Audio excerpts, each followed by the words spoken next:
নমস্কার দর্শকবৃন্দ, আমি astrology boss doctor R Shastri Roy Shastri in Guwahati. দর্শকবৃন্দ, আজকে 14ই আগস্ট, কালকে 15ই আগস্ট, অর্থাৎ কালকে ভারতের স্বাধীনতা দিবস।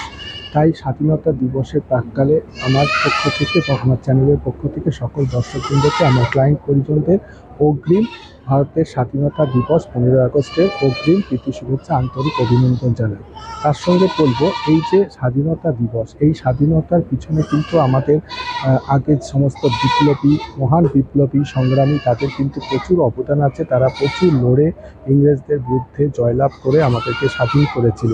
তাদের অবদানকে ভুললে চলবে না। যুগের সমস্ত দিন আমাদের এই স্বাধীনতা দিবসে আনন্দের মাধ্যমে কিন্তু তাদেরকে স্মরণ করতে হবে এবং সমাজে ঘটে যাওয়া বিভিন্ন অন্যায় যারা করছে, সেই অন্যায়ের বিরুদ্ধে আন্দোলন গড়ে তুলতে হবে, অন্যায়ের বিরুদ্ধে প্রতিবাদ গড়ে তুলতে হবে।